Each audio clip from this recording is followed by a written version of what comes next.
Bonjour, bienvenue sur le site de Scolus. Alors aujourd'hui, je ne vais pas vous parler de cinéma, mais je vais vous parler d'un livre qui m'a énormément plu, qui a été écrit par Pauline Dreyfus et qui est consacré à Paul Morand.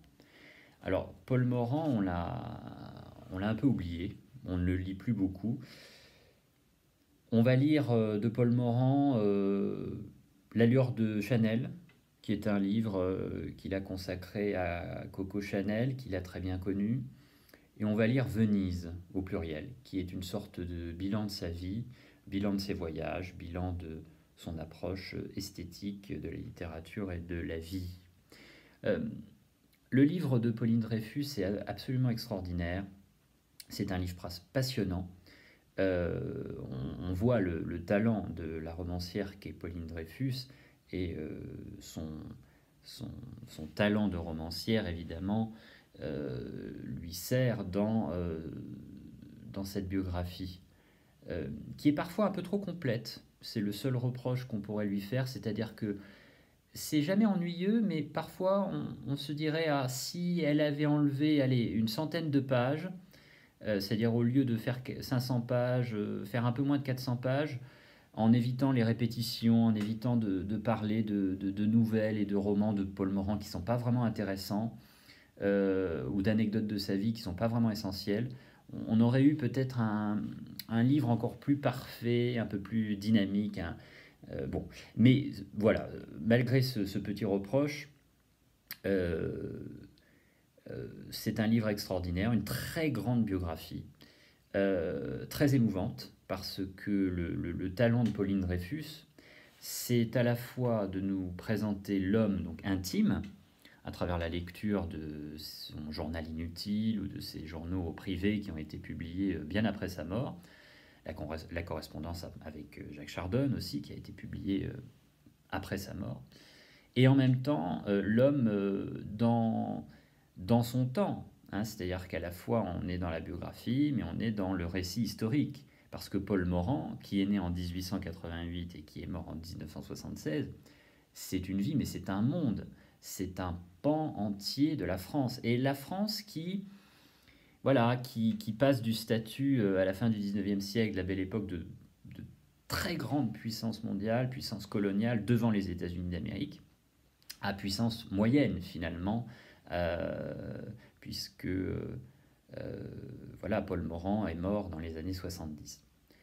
Euh, donc voilà, évoquer l'enfance de Paul Morand, c'est parler de l'affaire Dreyfus, parler de l'exposition universelle de 1900, qui a marqué les esprits, euh, c'est évoquer la Grande Guerre et cette grande guerre étrange que va passer Paul Morand, puisque lui ne fait pas la guerre et qu'il est avec Marcel Proust au Ritz, alors que d'autres meurent dans la boue et dans les tranchées.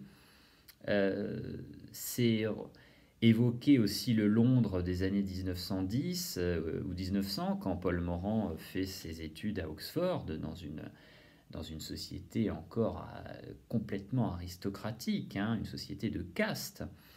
Et Paul Morand, qui était un des élèves peut-être les plus aisés, les plus snobs, les plus riches de l'école libre des sciences politiques à Paris, est un peu choqué par la richesse de ses camarades à Oxford. Et en fait, on voit là le décalage qu'il y a entre une société qui reste très attachée à ses principes aristocratiques, qu'est l'Angleterre des années 1910, et la France républicaine des années 1910, dont la forme, je dirais, républicaine va être accentuée, accélérée par la Grande Guerre.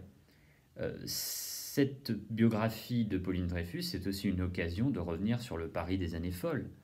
Le Paris de Picasso, du bœuf sur le toit, de Cocteau, de Chanel, de toute cette avant-garde artistique que Paul Morand a très bien connue.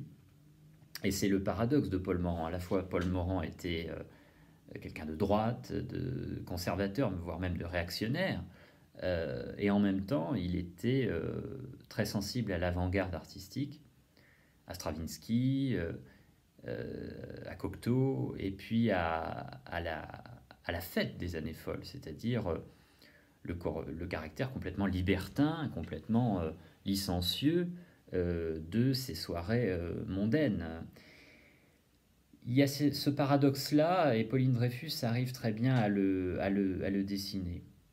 Et enfin, ensuite, il y a les années 30, avec le point de bascule, je dirais, de toute une génération, et l'angoisse que suscite chez Paul Morand le bolchevisme et le communisme, hein, qui va être accentué, on le sait, c'est classique, en France par le Front populaire, qui va effrayer la bourgeoisie française et qui va préférer le maréchal Pétain, c'est-à-dire un régime d'ordre qui assure les intérêts du capital et de la bourgeoisie plutôt que l'aventure et le danger rouge, le danger bolchevique.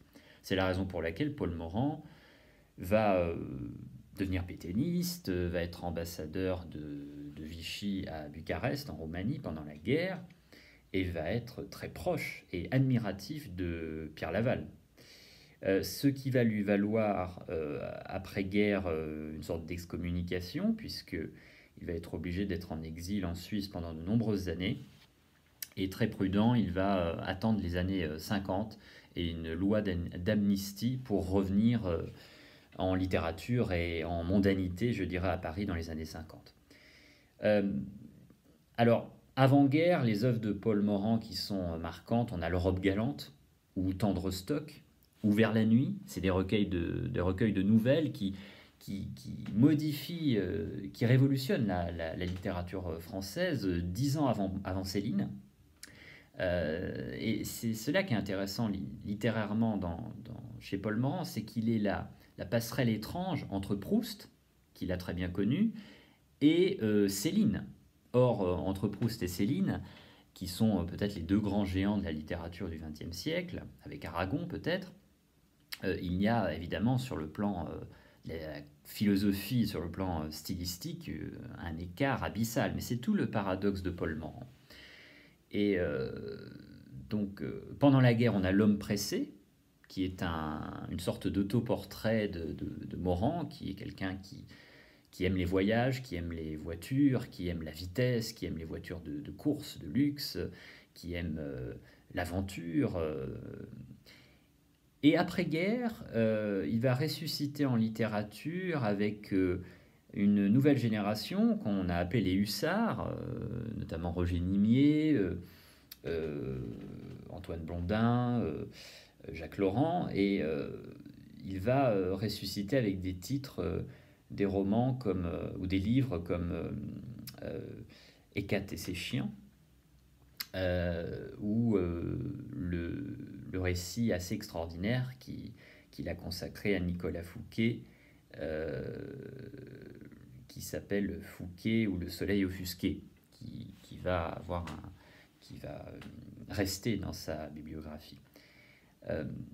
L'après-guerre pour Paul Morand, c'est une seconde jeunesse, donc avec la rencontre avec Roger Nimier, qui hélas va être tragique puisque Roger Nimier meurt dans un accident de voiture au début des années 60, et ça va être une véritable tragédie pour Paul Morand. Il va se consoler en continuant sa correspondance avec Jacques Chardon et en tentant une dernière fois une candidature à l'Académie française après plusieurs tentatives, qui va être couronnée de succès en 1968. Donc Paul Morand, c'était quelqu'un qui était paradoxal, il était assez anticonformiste, dandy, snob, mais très attaché au titre et aux honneurs. Donc il était très attaché au titre d'ambassadeur et très attaché au titre d'académicien. Paul Morand était un homme à femme qui aimait séduire, c'était une sorte de Don Juan qui était marié à une aristocrate roumaine qui s'appelait Hélène Morand. Et il habitait dans un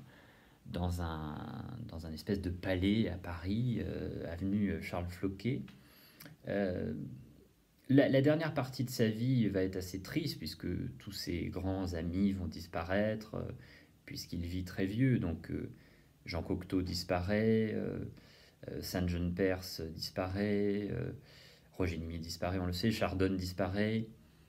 Mais il va terminer sa carrière littéraire avec ce qui est sans doute son meilleur livre, qui s'intitule Venise, avec un S, Venise au pluriel, qui est un chef-d'œuvre d'écriture, un chef-d'œuvre stylistique, qui est une sorte de bilan de sa vie, très lucide, bilan esthétique aussi, sur ses voyages, sur les femmes, sur la littérature. Et il y a cette phrase assez extraordinaire dans Venise. Paul Morand écrit cette phrase bien écrire, c'est le contraire d'écrire bien. Et je trouve cette phrase assez extraordinaire sur laquelle on peut méditer pendant des heures et qui est un assez bon résumé de cette nouvelle écriture qui a émergé en France après la Grande Guerre, au début des années 20, et dont Paul Morand est un bon représentant. Voilà, donc si cette vidéo vous a plu, n'hésitez pas à la liker et à la partager sur les réseaux sociaux. À très bientôt.